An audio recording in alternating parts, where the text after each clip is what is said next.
Hello students, இன்னைக்கு செஷனை நம்ம பார்க்க போற சாப்டர் வந்து chapter 9 controlling. First choose the correct answer. A budget is an estimate of expected results expressed in dash. Option statement, numerical terms, qualitative, none of the above. Answer numerical terms. Second one, the point at which there is no profit and no loss is dash. Option zero based budget, break even point, cash budget, PERT. Answer break even point. Third one, dash measures the return generated from the funds invested in the business. Option budget, audit, ROI, cost control. Answer ROI. So ROI அப்படின்னாக்க வந்து என்னன்னு நம்ம answer the followingல பார்க்கலாம். Fourth one, control is directly related to dash. Option planning, motivating, organizing, coordinating. Answer planning. Fifth one, abbreviation of BEP is dash. Options before earning profit, break even point, business even point, balance even point. Answer break even point. Sixth one, external audit is done by dash. Options Institute of Cost Accountant, Chartered Accountant, Company Secretary, Manager. Answer Chartered Accountant. Seventh one, internal audit is done by dash. Company's own staff, staff from other companies, Chartered Accountant, Company Secretary. Options company's own staff. Very short answers பார்க்கலாம். Very short answers 3 marks. First question, define control. So definition அப்படின்றதுனால இங்க GR Terry அப்படின்ற பர்சனோட definition கொண்டு வந்திருக்கேன். So GR Terry அப்படின்ற person வந்து என்ன சொல்றாங்க அப்படின்னாக்கா controlling அப்படின்றது வந்து அந்த workersோட performance-ஐ வந்து evaluate பண்றது. அவங்க வந்து evaluate பண்றது plus நம்ம சொன்ன work-ஐ வந்து அவங்க அந்த பிளானுக்கு ஏத்த மாதிரி பண்றாங்களா. இப்போ ஒவ்வொரு ஆர்கனைசேஷனுக்கும் வந்து கோல்ஸ் இருக்கிற மாதிரி எல்லா ஆர்கனைசேஷன்லயும் வந்து என்ன பண்ணிருப்பாங்க, பிளான்ஸ் பாலிசிஸ் இருக்கும். அந்த கண்ட்ரோல் பண்ற டீம் வந்து என்ன பண்ணுவாங்க அப்படின்னாக்கா அவங்களுக்கு கீழே இருக்கிற ஒர்க்கர்ஸ் வந்து இந்த ஆர்கனைசேஷனோட பிளான்ஸ் அண்ட் பாலிசிஸ்க்கு ஏத்த மாதிரி அவங்களோட ஒர்க்கை வந்து பண்றாங்களா, அந்த மாதிரி பண்ணலையா, ஸோ அப்படின்னு இல்ல தப்பா பண்றாங்களா, அதை வந்து நம்ம எப்படி கரெக்ட் பண்றது. ஸோ இந்த எல்லா ஒர்க்கும் தான் ஓவரால் அவங்கள வந்து அந்த பர்ஃபார்மன்ஸை வந்து எவாலுவேட் பண்றது தான் வந்து இந்த கண்ட்ரோலிங் டீமோட ஒர்க். ஸோ இதுதான் வந்து கண்ட்ரோலிங் அப்படின்னு சொல்லிட்டு GR Terry அப்படின்ற பர்சனோட definition.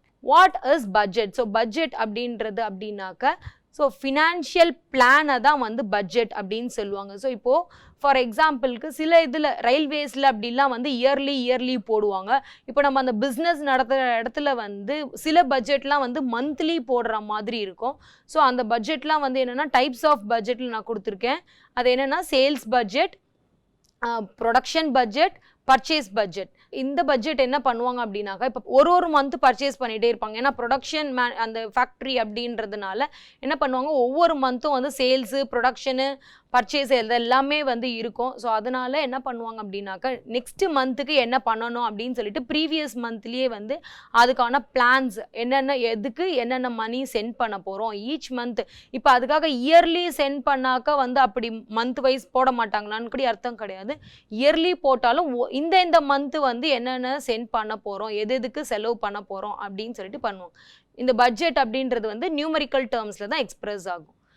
Third question, control is forward looking, explain. So control அப்படின்றது வந்து ஒரு forward looking அப்படின்னு சொல்லிட்டு சொல்கிறோம். ஸோ எதனாலன்னு பார்ப்போம். ஸோ கண்ட்ரோல் அப்படின்றது வந்து எப்பயுமே வந்து பாஸ்ட்டை நம்ம கண்ட்ரோல் பண்ண முடியாது, கரெக்டாக. ஸோ ஃப்யூச்சரை தான் நம்மளால் என்ன பண்ண முடியும், கண்ட்ரோல் பண்ண முடியும். ஸோ அப்போ ஃப்யூச்சர் வந்து என்ன அப்படின்னு சொல்லிட்டு நம்ம பார்க்கணும். அதனால தான் வந்து கண்ட்ரோலை வந்து ஃபார்வர்ட் லுக்கிங் அப்படின்னு சொல்கிறாங்க.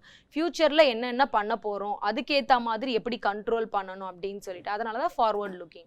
ஸோ கண்ட்ரோலிங் அதே மாதிரி என்ன பண்ணோம் அப்படின்னாக்கா நம்ம ஒவ்வொரு ஒர்க்கையும் வந்து இப்படி தான் பண்ணணும்னு சொல்லிட்டு கண்ட்ரோல் பண்ணுறதுனால அதில் வந்து வேஸ்டேஜும் இருக்காது, லாஸஸும் இருக்காது, கம்மியாகிக்கிட்டே வரும். நம்மளால் முடிஞ்ச அளவுக்கு நம்ம கம்மி பண்ணலாம், யூஸ்வலாக நடக்கிறத விட கொஞ்சம் கம்மி பண்ணலாம். அதே மாதிரி இண்டிவிஜுவலோட பர்ஃபார்மன்ஸை வந்து நம்ம இந்த கண்ட்ரோல் மூலயமா வந்து செக் பண்ண முடியும். Fourth question, write short note on BEP. BEP அப்படின்னாக்க வந்து break even point analysis. So break even point analysis அப்படின்னா நம்ம அந்த break even point வந்து கண்டுபிடிக்கிறோம், அதுதான் analysis. So எப்போ break even point வரும் அப்படின்னாக்க அந்த காஸ்ட்டுக்கும் ப்ராஃபிட் ரிலேஷன்ஷிப் வந்து ரெண்டுத்துக்கும் வந்து ஹெல்ப்ஃபுல்லாக இருக்கும் பிரேக் ஈவன் பாயிண்ட், அதாவது காஸ்ட்டு ப்ராஃபிட் என்னன்னு பார்ப்போம். ஸோ பிரேக் ஈவன் பாயிண்ட் அப்படின்னு சொல்லிட்டு நம்ம எப்போ சொல்லுவோம்னாக்க அந்த இடத்துல வந்து அந்த காஸ்ட்டையும் ப்ராஃபிட்டையும் இப்போ நம்ம பார்க்குறோம். ஸோ அதில் ப்ராஃபிட்டும் இல்லை லாஸும் இல்லை, அந்த இடத்துல தான் வந்து பிரேக் ஈவன் பாயிண்ட் அப்படின்னு சொல்லுவாங்க. ஸோ எப்போ காஸ்ட்டும் அந்த ப்ராஃபிட்டும் லாஸும் எப்போ இல்லாமல் இருக்கும்னா, ஒரு சின்ன எக்ஸாம்பிள், இப்போ நம்ம ப்ரொடக்ஷன் ஏதோ ஒரு பொருளை வந்து ப்ரொடியூஸ் பண்ணியிருக்கோம். இப்போ அந்த ப்ரொடியூஸ் பண்ண பொருளோட வந்து ஓவரால் காஸ்ட் அவங்க பார்க்கும்போது 10 rupees அப்படின்னு சொல்கிறாங்க ஒரு பொருளோட காஸ்ட்டு. ஸோ அதை வந்து இப்போ நம்ம விற்கும்போது அதே 10 rupeesக்கு நம்ம சேல் பண்ணுறோம் அப்படின்னாக்க வந்து அப்போ என்னது, அந்த இடத்துல வந்து ப்ராஃபிட்டும் இல்லை லாஸும் இல்லை. கரெக்டாக 10 rupeesக்கு ப்ரொடியூஸ் பண்ணுறோம், திருப்பி 10 rupeesக்கே வந்து சேல்ஸ் பண்ணுறோம். ஸோ அதனால என்னது, காஸ்ட் வால்யூம்க்கும் ப்ராஃபிட்க்குமான ரிலேஷன்ஷிப்பை பார்க்குறாங்க. இப்போ இந்த இடத்துல வந்து ப்ராஃபிட்டும் இல்லை லாஸும் இல்லை.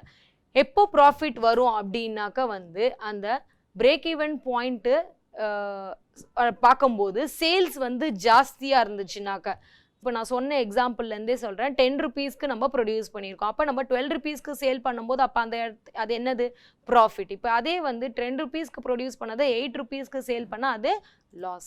Explain any 2 merits of controlling. கண்ட்ரோலிங்கோட 2 merits கேட்டிருக்காங்க. ஃபர்ஸ்ட் வந்து இன்க்ரீசஸ் எஃபிஷியன்சி. ஸோ எஃபிஷியன்சி அப்படின்னாக்க வந்து அந்த ஒர்க்கிங்கான திறமைகள் அப்படின்னு சொல்லுவாங்க. ஸோ அப்போ கண்ட்ரோல் பண்ண என்ன ஆகும் அப்படின்னாக்கா ஆட்டோமேட்டிக்காக ஓகே நம்மளோட பர்ஃபார்மன்ஸை வந்து ஒருத்தவங்க பார்த்துக்கிட்டு இருக்கிறாங்க, நம்ம எப்படி பண்ணுறோம் அதை ஒருத்தவங்க எவாலுவேட் பண்ணுறாங்க. ஸோ அதனால் நம்ம பர்ஃபார்மன்ஸை வந்து ப்ராப்பராக கொடுக்கணும் அப்படின்ற இடத்துல வந்து ஆட்டோமேட்டிக்காக அவங்க ஒழுங்காக ஒர்க் பண்ண ஆரம்பிப்பாங்க. ஸோ அப்போ அது ஆப்வியஸ்லி கண்டிப்பாக வந்து என்ன ஆகும், அந்த எஃபிஷியன்சியும் வந்து இன்க்ரீஸ் ஆகும். நெக்ஸ்ட் வந்து இன்டகிரேட்டிங் ஃபோர்ஸ். இன்டகிரேட்டிங் ஃபோர்ஸ் அப்படின்னாக்க வந்து எல்லா டிபார்ட்மெண்ட் ப்ளஸ் அதில் இருக்கிற ஒர்க்கர்ஸ் எல்லாத்தையும் வந்து ஒன்றா சேர்க்கறது தான் அந்த இன்டகிரேட்டிங் ஃபோர்ஸ் அப்படின்னு சொல்லுவாங்க. ஸோ அவங்க ஆட்டோமேட்டிக்காக அந்த மாதிரி இந்த கண்ட்ரோல் இருக்கும்போது ஆட்டோமேட்டிக்காக அவங்களே வந்து என்ன ஆகிடுவாங்க, ஒன்றா சேர்ந்துருவாங்க. ஸோ அந்த மாதிரி ஒன்றா சேர்றது வந்து எதுக்காக அப்படின்னாக்கா வந்து அந்த ஆர்கனைசேஷனோட ஆப்ஜெக்டிவ்ஸ்னால் கோல்ஸ், எய்ம்ஸ், அதை அச்சீவ் பண்ணுறதுக்காக தான் இந்த இன்டகிரேட்டிங் ஃபோர்ஸ். இப்போ ஷார்ட் ஆன்சர்ஸ் பார்க்கலாம். ஷார்ட் ஆன்சர்னா 5 marks. First one, define control, write in detail about its concept.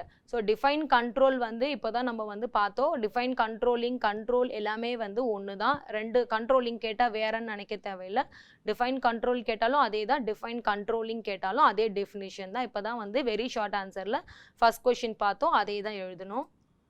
Concept of control பார்க்கலாம். ஓகே, கண்ட்ரோல் அப்படின்றது வந்து ஒரு பேசிக் ஃபங்க்ஷன்ஸ், அதாவது நம்ம மேனேஜ்மெண்ட்டில் வந்து பேசிக் ஃபங்க்ஷன்ஸில் வந்து கண்ட்ரோலும் வந்து வரும்.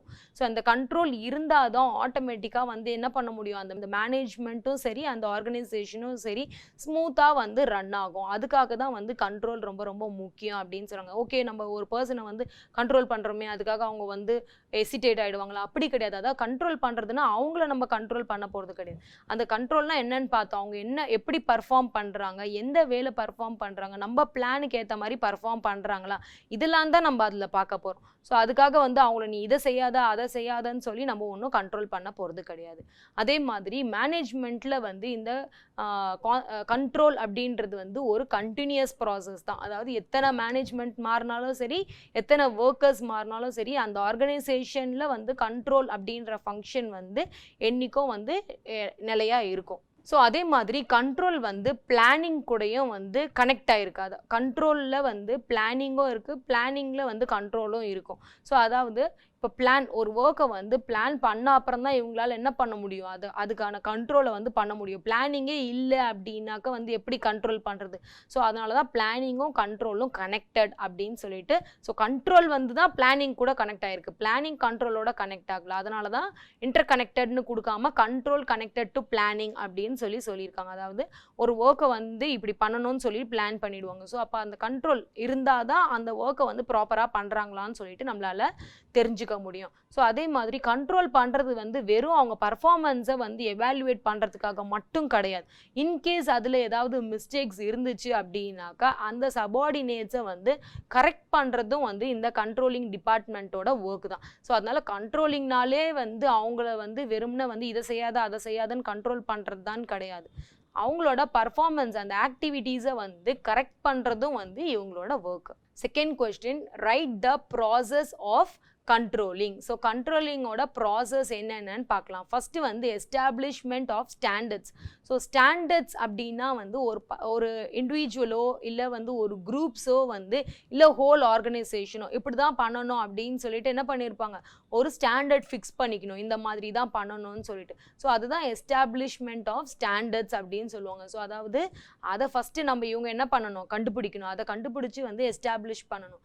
அப்படி பண்ணாதான் ஆட்டோமேட்டிக்காக வந்து அந்த கண்ட்ரோலிங் ப்ராசஸ் வந்து ப்ராப்பராக இருக்கும். ஸோ ஸ்டாண்டர்ட்ஸ் அப்படின்னா நீங்கள் இந்த மாதிரி தான் வந்து கண்ட்ரோல் பண்ணணும், அந்த கண்ட்ரோலிங்கில் வந்து இந்த ஸ்டெப்ஸ் இந்த ப்ராசஸ்லாம் வந்து ஃபாலோ பண்ணணும் அப்படின்றதுக்காக தான் இந்த எஸ்டாப்ளிஷ்மெண்ட் ஆஃப் ஸ்டாண்டர்ட்ஸ்.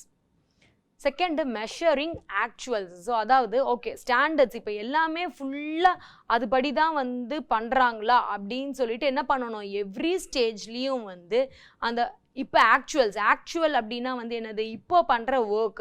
ஸ்டாண்டர்ட்ஸ் அப்படின்னா வந்து ஏற்கனவே பண்ணதை வச்சு இவங்க இந்த மாதிரி தான் இந்த ஒர்க்கை பண்ணணும் அப்படின்னு சொல்லிட்டு முடிவு பண்ணியிருப்பாங்க. அதாவது அதன்படி நடப்பாங்களே தவிர்த்து எல்லா ஒர்க்கரும் இப்போ முன்னாடி இருந்த ஒர்க்கரே அடுத்த ஒர்க்கர் மாதிரி பண்ணுவாங்களான்னு சொல்ல முடியாது. ஏன்னா ஒருத்தர் மாதிரி ஒருத்தர் கிடையாது.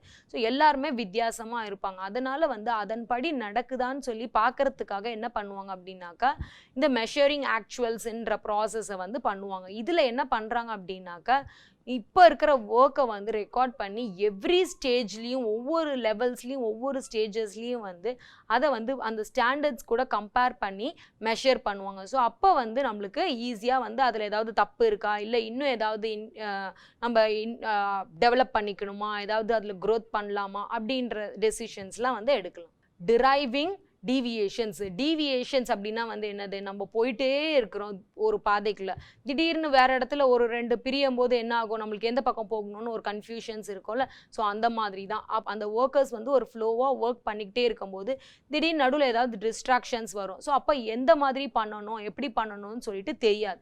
அதுக்கு தான் இந்த டிரைவிங் டீவியேஷன். ஸோ அந்த மாதிரி ஏதாவது இருக்கான்னு கண்டுபிடிச்சிட்டு, ஸோ அதை எப்படி கண்டுபிடிப்பாங்க அப்படின்னா ஸ்டாண்டர்டோட கம்பேர் பண்ணும்போது டீவியேஷன்ஸ் இருக்கா அப்படின்றது தெரிஞ்சிடும். ஸோ அப்போ கம்பேர் பண்ணி பார்த்துட்டு டீவியேஷன்ஸ் இருந்தால் வந்து அதை என்ன பண்ணணும், கண்டிப்பாக வந்து கரெக்ட் பண்ணணும். கரெக்ட் பண்ணல அப்படின்னாக்கா அதே லெவல்லே போயிட்டே இருப்பாங்க. அப்போ வந்து மேபி ஆர்கனைசேஷன் கோலை வந்து அவங்களால சீக்கிரமாக அச்சீவ் பண்ண முடியாமல் இருக்கும். Take corrective action.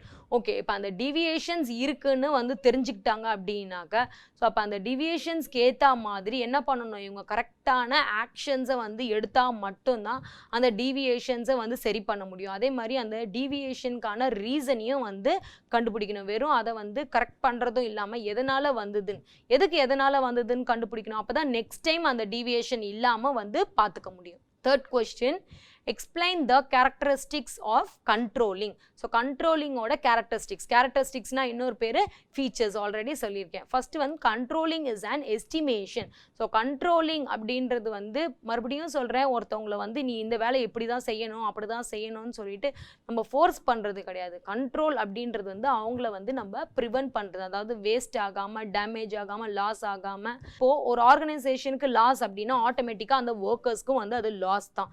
ஏன்னா அவங்க சேலரியில் அஃபெக்ட் ஆகும். ஸோ அதனால் அந்த வேஸ்டேஜ்லேருந்தும் டேமேஜ் லாஸஸ் இதுலேருந்துலாம் வந்து ப்ரிவென்ட் பண்ணுற ஒரு வே தான் வந்து controlling existing at every managerial level. So இந்த கண்ட்ரோல் அப்படின்றது வந்து டாப் லெவலில் மட்டும்தான் இருக்கணும், மிடில் லெவலில் மட்டும்தான் இருக்கணும், இல்லை லோவர் லெவலில் மட்டும்தான் இருக்கணும் அப்படின்லாம் கிடையாது.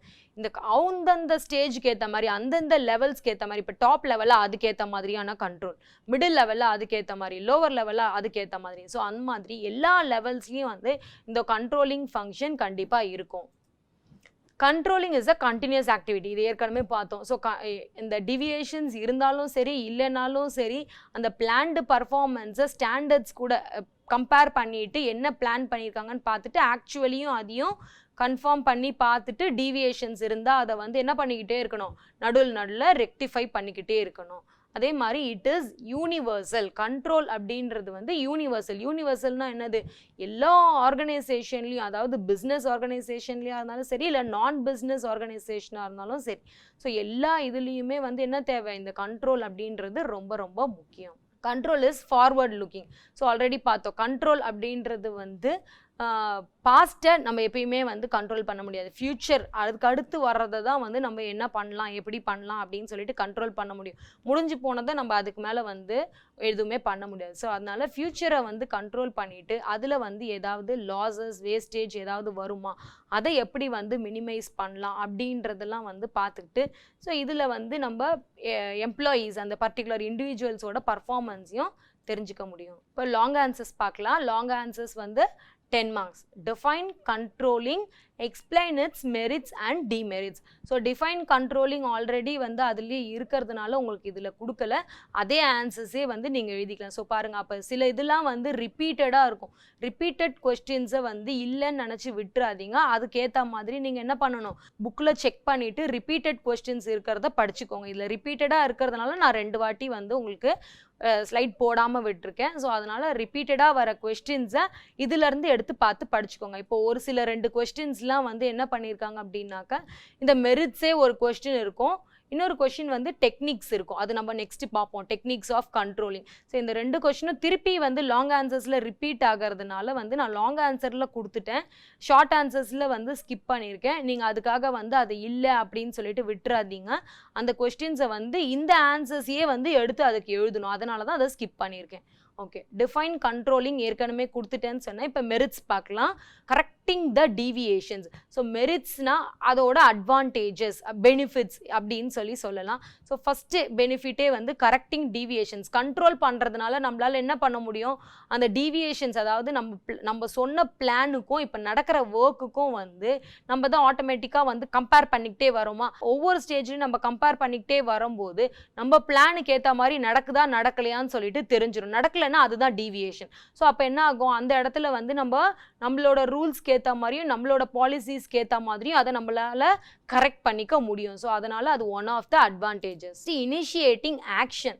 ஸோ இனிஷியேட்டிங் ஆக்ஷன் அப்படின்னா கண்ட்ரோல் இருக்கிறதுனால ஆல்ரெடி சொன்னேன், இப்போ தப்பு இருந்தால் நம்ம என்ன பண்ணிடுறோம், அங்கேயே கரெக்ட் பண்ணிடுறோம். லாஸ்ட் ஸ்டேஜ் வரைக்கும் போனாதான் வந்து ஐயோ நம்ம மொத்த ஒர்க்கையும் முடிச்சிட்டோமே, அதுக்கப்புறம் வந்து தப்பு வருதுன்னு சொல்லிட்டு அந்த மேனேஜ்மெண்ட்டும் கோவப்பட மாட்டாங்க, அப்போ அந்த எம்ப்ளாயிக்கும் வந்து எந்த பிரச்சனையும் இல்லாமல் இருக்கும். ஸோ அப்போ நடுவுலையே தெரிஞ்சுக்கிறதுனால ஆட்டோமேட்டிக்காக நடுவுலையே வந்து கண்ட்ரோல் பண்ணிடுறோமா, இந்த தப்பு இல்லை இப்படி பண்ணணும் அப்படின்னு சொல்லிட்டு டீவியேஷன் இருந்தாக்கா அதுக்கான ஆக்ஷனையும் நடுவுலையே எடுத்துடும். ஸோ அப்போ தப்பு வர மேக்ஸிமம் சான்சஸ் இருக்காது, எல்லாமே கரெக்டாக பண்ணுவாங்க. ஸோ அப்போ கரெக்டாக பண்ணி முடிக்கும் போது என்ன ஆகும், ஓகே இந்த ஒர்க்கை வந்து சூப்பராக பண்ணிட்டாங்களே அப்படின்னு சொல்லிட்டு அவங்களுக்கு வந்து இன்சென்டிவ்ஸ் இருக்கலாம், இல்லை வேற ஏதாவது ரிவார்ட்ஸ் நிறைய இருக்கலாம் மோட்டிவேட் பண்ணுற மாதிரி. ஸோ அதுக்கு நெக்ஸ்ட்டு பண்ணுற ஒர்க்குக்கு வந்து என்ன ஆகும் அப்படின்னாக்கா அவங்கள அந்த ஒர்க்கை வந்து பண்ண வைக்கிறதுக்கு இனிஷியேட் பண்ணும், அதாவது தூண்டும். Activates subordinates. ஸோ சபார்டினேட்ஸ் அவங்களுக்கு கீழே இருக்கிற ஒர்க்கர்ஸை வந்து அதே மாதிரி தான் அவங்களுக்கு வந்து வெறும் இதை மட்டுமே, அதாவது இப்படி பண்ணணும் அப்படி தான் பண்ணணும்னு சொல்லிட்டு அவங்கள பண்ணாமல் அவங்கள வந்து ஆட்டோமேட்டிக்காக அவங்களோட ஆக்டிவிட்டீஸில் வந்து இனிஷியேட் பண்ண வைக்கிறது, அவங்கள எங்கேஜ் பண்ண வைக்கிறது. அதாவது சைக்காலஜிக்கலாக வந்து அவங்களுக்கு என்ன சொன்னால் அவங்களோட ஒர்க்கை வந்து அவங்க தன்னைத்தானே வந்து பர்ஃபார்ம் பண்ணிக்கிறதுக்கு அவங்களே வந்து எங்கேஜ் பண்ணிப்பாங்க. ஸோ அதுக்கேற்ற மாதிரி என்ன பண்ணணுமோ அதை பண்ணணும். ஸோ அது கண்ட்ரோல் இருந்தால் கண்டிப்பாக வந்து அது எல்லா சபார்டினேட்ஸையும் வந்து ஆக்டிவேட் பண்ணும். Increases efficiency. ஸோ ஆல்ரெடி பார்த்தோம், இன்க்ரீசஸ் எஃபிஷியன்சினா இப்போ இவங்க கண்ட்ரோல் பண்ண ஆட்டோமேட்டிக்காக அந்த ஒர்க்கை வந்து என்ன பண்ணுவாங்க, ரொம்ப திறமையாக செய்வாங்க. ஸோ அப்போ ஆட்டோமேட்டிக்காக எஃபிஷியன்சியும் வந்து இன்க்ரீஸ் ஆகும். Optimum utilisation of resources. So resources அப்படின்னா வந்து அந்த கம்பெனியில் இருக்கிற ரிசோர்ஸஸ் என்னென்ன, மென்னு, மெஷினு, மெட்டீரியலு, மணி, இதெல்லாம் வந்து ப்ராப்பராக யூஸ் பண்ணுவாங்க. ஸோ கண்ட்ரோல் இருக்கிற இடத்துல வந்து இந்த எல்லாமே இந்த 4 M's எல்லாமே ப்ராப்பராக யூஸ் ஆகும், எதுவுமே தேவைக்கு மீறி வந்து யூஸ் ஆகாது. அதனால் ஆப்டிமம் அப்படின்னாக்கா வந்து ப்ராப்பராக அப்படின்னு சொல்லி அர்த்தம். ஆப்டிமம் அப்படின்றதுக்கு வந்து மீனிங். ஸோ அதனால் இந்த 4 M's வந்து கண்ட்ரோல் இருக்கிறதுனால வந்து எந்த வேஸ்டேஜ், எந்த டேமேஜ், எந்த லாஸும் இல்லாமல் ப்ராப்பராக யூஸ் பண்ணுவாங்க. டிமெரிட்ஸ் ஆஃப் கண்ட்ரோலிங் பார்க்கலாம். எக்ஸ்டர்னல் த்ரெட்ஸ் அப்படின்னா வந்து பயமுறுத்துறது, அந்த மாதிரி சொல்லலாம். இல்லை எக்ஸ்டர்னலாக ஏதாவது ப்ராப்ளம்ஸ் இருக்கிறது, இதுதான் வந்து த்ரெட்ஸ் அப்படின்னு சொல்லுவாங்க. இப்போ எக்ஸ்டர்னல் த்ரெட்ஸ் அப்படின்னா என்னன்னு பார்க்கலாம். அந்த ஆர்கனைசேஷனுக்குள்ளே தான் வந்து கண்ட்ரோல் இருக்கும். ஆர்கனைசேஷன் வெளியே வந்து யாரையுமே நம்மளால கண்ட்ரோல் பண்ண முடியாது. ஸோ ஆர்கனைசேஷன் வெளியே யார் இருப்பாங்க? சப்ளையர்ஸ் இருப்பாங்க, கஸ்டமர்ஸ் இருப்பாங்க, கவர்மெண்ட் இருப்பாங்க, அப்புறம் புது புது டெக்னாலஜிஸ் இருக்கும்.